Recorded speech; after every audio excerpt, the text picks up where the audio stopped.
Are you gonna upload that, or do you want to put it in like a Google Drive? I'll do that. Okay. Since we're doing it early, I got all weekend. God, I feel useless. I do the. You smile, Derek? You're not. I don't fake it. Should have done a picture. Okay. You ready? Ooh. You kiss me.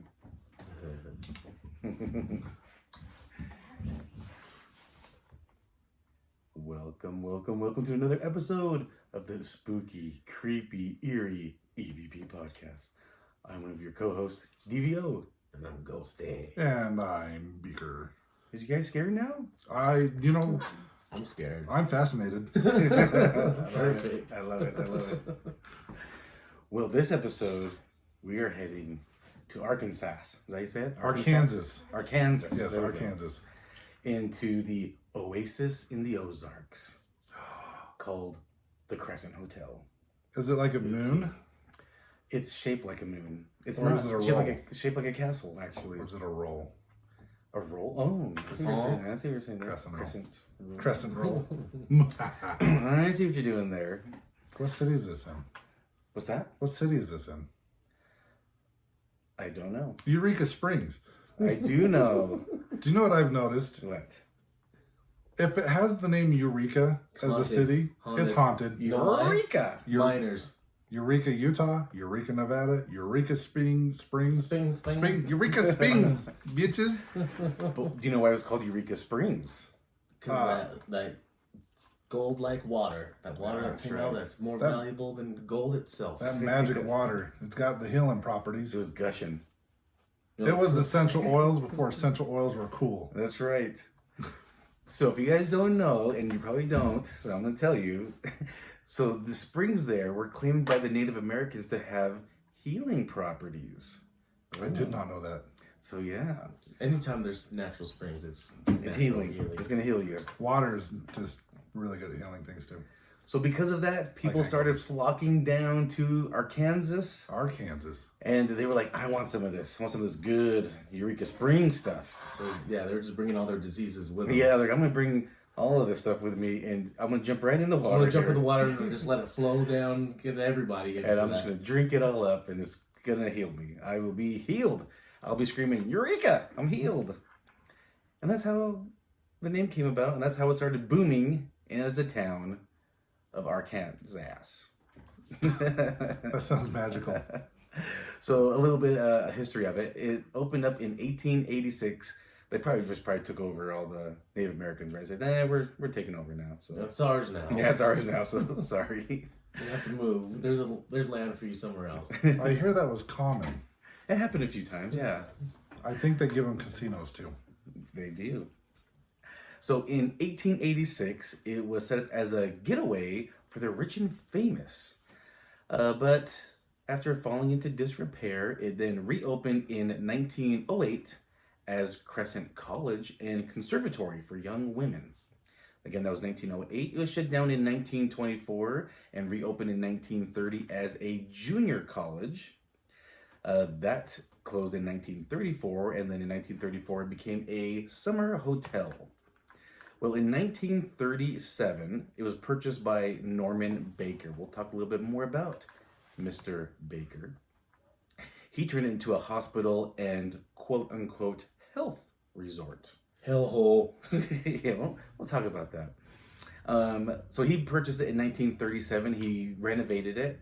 He wanted everything to be purple on the inside, so that's what he did. In 1940, though, Baker was hit with federal charges, and he ended up serving 4 years in prison. What charges were they? A lot of fraud. We'll talk about that as well. At the federal level. In 1997, though, it was purchased by Marty and Elise. I am not going to try to pronounce their last name. They are the owners still today. They purchased it in 1997 for $1.3 million. Pocket change. What's that? Oh, yeah, that's nothing. It took them 6 years to restore it, so I don't know how much they spent on restoring it either. And they, like I said, they still own it today. $1 million. So that's a little bit of history of the Crescent Hotel. Now let's talk about what makes it so spooky. Because if you guys didn't know, this is the most haunted hotel in America. I know. So is the Stanley Hotel, and others. And every other hotel is 100 years old. The Driscoll Hotel. That was the most haunted. The one that you stayed at in Ybor City. That was. Every hotel is over 100 years old. Is the most haunted. That's the same with hospitals. Yes, They're most haunted hospital. The most haunted as well. Can you name a hospital off the top of your head? Asylum 49. It's the most haunted hospital in the world. And we'll be going there soon. Well, they said, actually, they'll tell you it's the third most haunted hospital in America. Waverly claims that it's the most haunted hospital in America for a different project that I'm working on. And it might be on this show. I have a list of haunted hospitals across the world. Interesting. So let's talk about good old Norman Baker. Norman Baker. Yes. He was interesting. He was the OG podcaster. Yeah, he was a radio host. He was an invented a few things as well. So a little bit about him. He started becoming a mentalist, okay, doing mind reading shows on the road for 20 years. He's quite the vaudevillian himself. He was a street magician. Yes. And then during these little vaudeville days that he was in, he saw someone doing live surgery shows on the streets, by the way. They were basically cutting bodies open and pouring a formula into these bodies. I'll talk about that in water. Yes. Norman then used the same formula, and he was injecting it into people's tumors up to 7 times a day, claiming he had the cure for cancer. He was a quack. So he was a charlatan. He was a snake oil salesman. So it was watermelon seeds. I'll tell you the formula right now. Watermelon seeds and glycerin. Ground up watermelon seeds. Watermelon sugar high, gotta get that. Red clover, corn silk, glycerin, and carbolic acid. Sounds like it'll cure your ailments. Wait, sound like it'll hold do on. shit. I think I missed the part where you said where he got his medical degree from. Oh, he got it from his the School of Hard Knocks. Yeah, from his pocket, from his own mouth. He's like, I'm a doctor. From his radio show. He claimed to be a doctor with no medical degree whatsoever. He just had a syringe. Yeah, he's like, I'm a doctor like, hey, now. let me cut you open. Oh, here, I got it. We'll just inject this right into your pancreas, and you'll be cured in no time. I could have been injecting people with bong water back in the 1800s and called it a cure-all. Exactly. It's CBD in this bong water. It smells like medicine, right? So no medical training, no medical degree, no medical degree, no medical license. No medical license. And he started up a hospital. So he got kicked out of Iowa for basically this. He claimed to be doctor. They ran him out of town. He went to Arkansas and purchased the Crescent Hotel and said, this is a health resort. And just drink the water. We can literally drink the water. Sit in it and drink it. Sit in it, drink it. Let me inject you with my special formula. Inject you with watermelon seeds. Let me give you that watermelon sugar high. And you'll be all set. It worked. And it worked. Everyone was cured. Yeah, that's what he said. So he wanted people to think. Yes. And so what he would do is... To the dungeon. Take them to the dungeon. He would remove these cancerous organs from the people, put them in the formaldehyde jars, and put him in the basement where his morgue was. Well, I mean, after they died, right? Excruciating death. He's like, oh, see, if the injection didn't work, then he just cut the tumor out, and then he kept them as trophies. And he's like, you okay? Hey, you alright? No, okay, all right. And so next, they didn't have any proper care. There was no medical team there to give them proper care. No, there was. Good point. There was Nurse Theodora. But I mean, would she just giving around cups of water? More water. I think more water. I think she cleaned the rooms. Clean the room, give him some water. You need me to cut you open for more injections? What do you need? What else do you need there for me? So, yeah, that was Norman Baker. He, like I said, ended up spending time in prison. Didn't do so well soon after. I believe also he tried to get into politics as well, I believe, at some point. So, yeah, he was a quack, this guy.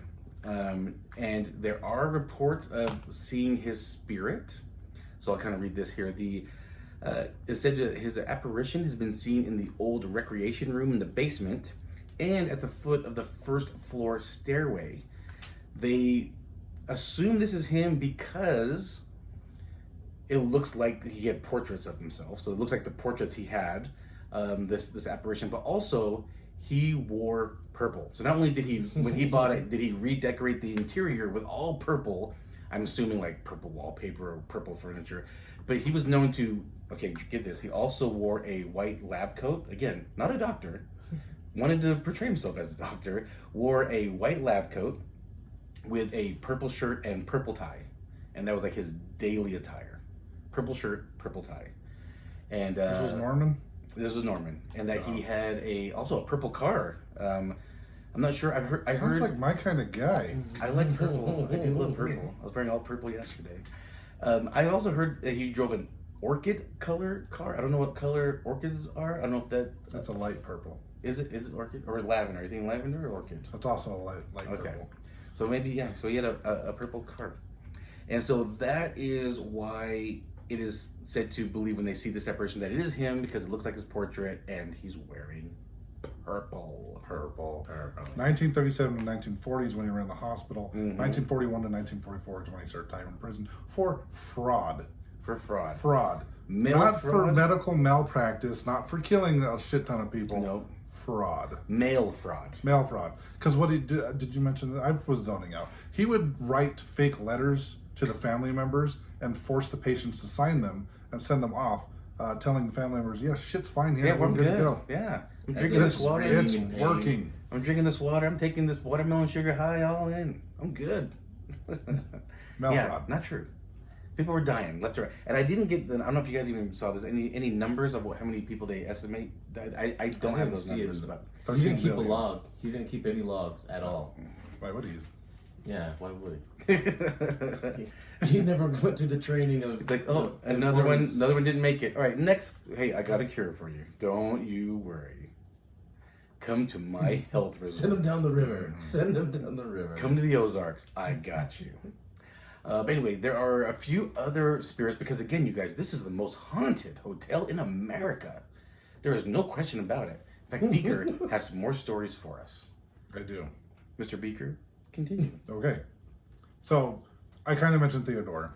Yes. There's room 419 apparently is one of the most haunted rooms in the hotel, but also so is 218. Weird. So Theodora might be a nurse, but apparently she introduces herself as a cancer patient. She's normally seen around 419. The funny thing is oftentimes like guests will claim that their luggage and stuff is like packed up for them and next to the door ready to go when it's time for them to check out. Oh. I think that might be Theodora. It's time to go. There was also during the college time with 419 as well. There's another spirit there. I don't know if they've given a name for her, but there was a pregnant girl that fell down the stairs and died, and she said to haunt 419 as well. Story goes that she tripped and fell or threw herself down the stairs. Other people say that she was pushed. No one knows for sure. Then there's the most famous spirit, I guess, would be Michael. That's just a name they gave him too, right? Is that right? No, that was the name. He actually was a worker that fell to his death, and his name was Michael. Was it okay? I heard something that they said they gave him that name, but I wasn't sure. I think they got it through like investigations. But apparently he was like one of the original stonemasons building the hotel. He was a limestone cowboy. He was a limestone cowboy. He was Irish too. So Yeah. Of the Arkansas branch. So apparently he was one of the masons that originally was building the hotel in 1885. While he was working on the roof, he lost his balance and fell to his death on the second floor area. Where he died is now, like I said, room 218. And this on the same website that says 419 is the most haunted room in the hotel, it also says 218 is the most haunted room. So these are the most haunted rooms in America? Yeah. They have to be. They have to be. They're at the most haunted hotel Makes sense. in America. So some of the reports of activity that people see in this room. One, it's kind of trippy. If I saw this, I don't know what I would do, but they say that hands come out of the bathroom mirror. They also say that he likes to play tricks with lights, the doors, and the television, and he's often heard pounding loudly on the walls. They also hear what sounds like a man falling onto the ceiling, and then other people say that during the night, someone ran screaming from the room, claiming that they saw blood splattered all over the walls in the room. Wow. If I saw hands coming out, I'd smack them. Get away from me. Like, no! I'm naked. Stop. Did you watch those? Buy me a drink first. You soap even? Probably Michael is the most famous of spirits in this hotel. Yes. Even other I do well-known? somewhere. So there's the Crystal Dining Room. There is watching the old school like Ghost Hunters show from 2007 when they were there. They were talking to the historian, and he took him into the room. So in the Crystal Dining Room, holy hell, there was a gentleman that they called Joseph, I believe, sitting at one of the tables, and he's there basically every day saying, I guess he met a girl while he was there, and he like fell in love with her. Ooh. And so he's seen there every morning, like waiting for her to come down to breakfast. And Hopeless romantic, this guy. hopeless romantic. Interesting. It's very interesting. There is more somewhere in these notes that you sent, but I can't find the damn thing. I think it was the last one. Is that it? Nope. No. Well, that's the show. Why can't find the damn thing? Now there are really for that. I know there are some more recent stories as well that Ghosty will get into.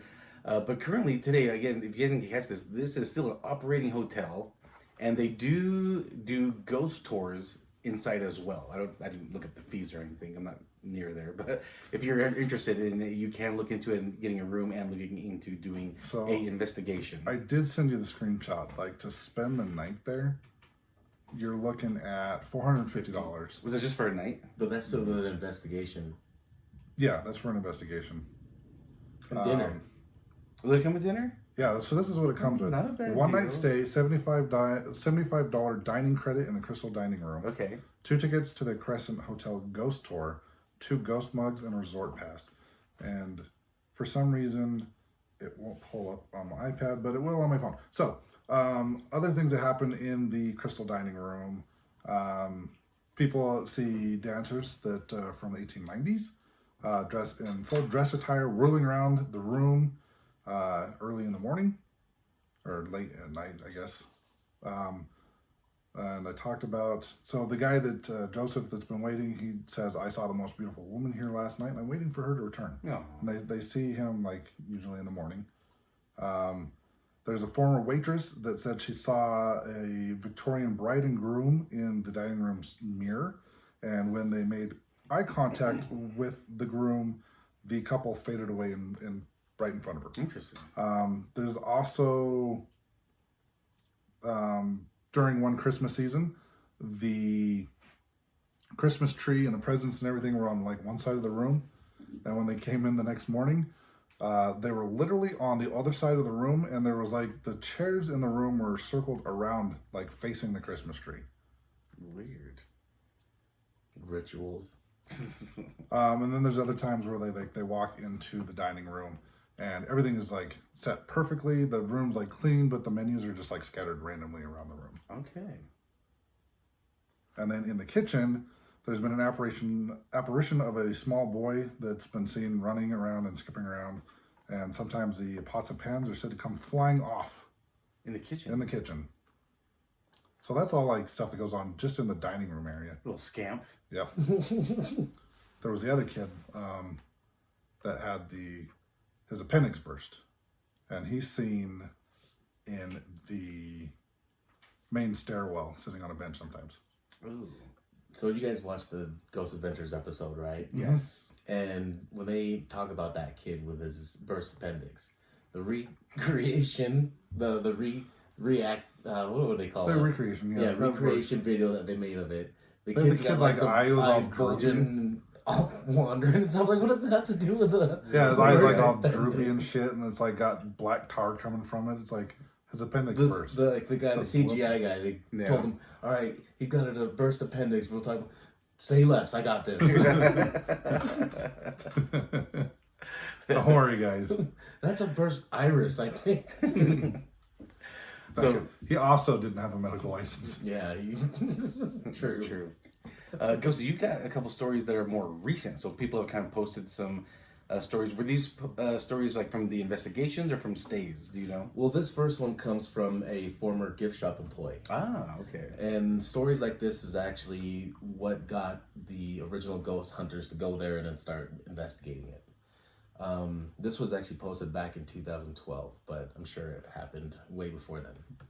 So this one talks about a former gift shop employee who vividly remembers a late night customer, in quotations, she encountered one slow evening. I was leaning gently against the display case, kind of looking downward, but not really at anything, when I looked up. There in the store's doorway into the hotel lobby stood a man, looking out of place in time. Yeah, there was a man looking out of place in time, like he wasn't in From the that, yeah. He was dressed in a long black cutaway coat with a tall shirt collar and ascot-like cravat, a top hat, and his face was adorned with mutton chop sideburns. It's a tie. His trousers were gray striped, but as I continued to gaze down, his image ended around the middle of the lower leg. It didn't go all the way to the floor. His image was there. It was very complete and lifelike, not at all wavy or wispy. I blinked and said, "Whoa," and in that instant he disappeared. I sped into the lobby toward the crystal dining room, then back toward the governor's suite, but he was absolutely gone. I never saw him again. Okay. And then this one is about room 213. This one says, this was overheard by a guest from a daughter and her mother who stayed at the hotel. They were staying in room 213. The girl, age 13, said she felt someone poking her through the night while she was in bed, and the next morning found her jewelry that had been on the dresser on top of her in the bed. Also, her mother said while she was blow drying her daughter's hair that the next morning, the mom felt someone playing with the top of her hair. Okay. Just a few rooms down from 218. Just wandering through. And then this one has to do with the parlor suite 202. That was not an EVP if anyone heard that. All right, at 11 p.m., just before we went to bed, the Whirlpool bath jets came on by themselves. My wife turned them off. Then at 1 a.m., while we were asleep, they came on again. We woke my wife up, and again she turned them off. The next morning, we were ready to check out, and my wife stood in the middle of the parlor room and said out loud, "Okay, we're leaving. If anyone is here with us, please prove yourself by turning those jets on again." And again, they came on. Oh, wow. Okay. On command. Yeah. That was just a few stories there. Okay, awesome. I know also some more recent stories is in 2019, they were actually digging around the property, and they have found 500 of these formaldehyde jars buried in the back of the hotel. That, quote unquote, Dr. Baker had basically planted there, buried there. So that means there's 500 known deaths. Or organs of people. Yeah. Well, I mean, I'm pretty sure once he's removed that, I don't think they've made it. I don't think they made it. So, yeah, I mean... No, he was good. Yeah. He was a doctor. Yeah. He's licensed Yeah. by himself. He had a lab coat. He had a driver's license. University of Google. Wasn't around then, but that's where he got it from. Yeah, so he had these formaldehyde jars in the basement of his morgue, and then he had more buried. Makes you wonder what he's hiding, you know? He's like, but I got the cure. I still find it fascinating that he served like 3 years for fraud. 4 years. Not 4 years, but not for medical malpractice or killing. Well, I don't know if he can be. Maybe I 500 don't know if he can be found guilty of medical malpractice if he's not a doctor. But maybe Practicing murder. without a license. There you go. I don't know if that was a thing then, but I mean, murder. It was definitely a thing. Yeah. It's like Right. he murdered. But he wasn't keeping logs of anything, so no one even knew really. This guy's my hero. I want to grow up to be like Norman. But I'll tell you what, looking at the pictures of this hotel looks gorgeous. It's beautiful. We're going. Yeah, it's huge. Looks like a castle. It's in the Ozarks. It's like surrounded by all these woodlands and trees and then of course miracle Eureka Springs. I mean, it'll cure anything, right? Let's Yeah. go. Or the formula. Like dyslexia. Yeah. Oh, sorry, that was Scientology. We should go there. To Scientology? Sure. Yeah. Clearwater, Florida. Uh-huh. We're on our way. What? Oh, What the about Tom Ozarks. Cruise? The Ozarks. Tom Cruise is a big fan of the podcast, by the way. I'm pretty sure the whole area of the Ozarks is just full of ghosts and weird stuff. I can see that. In fact, Can you? our good friend Brandy, she's actually joining us as a special. Well, that was loud. Got it. As a special guest, but she was watching some tours on YouTube that people took, and she's like, "Yeah, there's definitely some things moving around in there." So let's go over there and get touched by some. Touch. Yeah. Ghosts, you don't play that. What? Are we done? I don't know. Are we? Any more you want to add to it, Beaker? No, Oh, okay. I don't think so. All right. So then are we done? Well, before we go, share this podcast with your friends, like and subscribe. Yes. We need that yacht. I'm going to say it every time. Give us that yacht, the Ghost haunted yacht. yacht. Follow us, evp.pod. And where are we at? YouTube. TikTok now. We're on TikTok We're now. on TikTok, Instagram, Facebook. The Gmails. Yep. There too. All right, everybody. Well, thanks for listening and watching whatever you're doing, but thanks for having us. Peace out. Ghost, you don't play that. You stole my sign off. Did I? Half of it. Peace out, butterflies. Watermelon sugar high. Watermelon sugar high. Worst ending ever. Yeah, it was. It's okay, though. So peace out, everybody. So you took half of his sign out. Wow. Everything threw me off. I I know. was thrown off altogether. You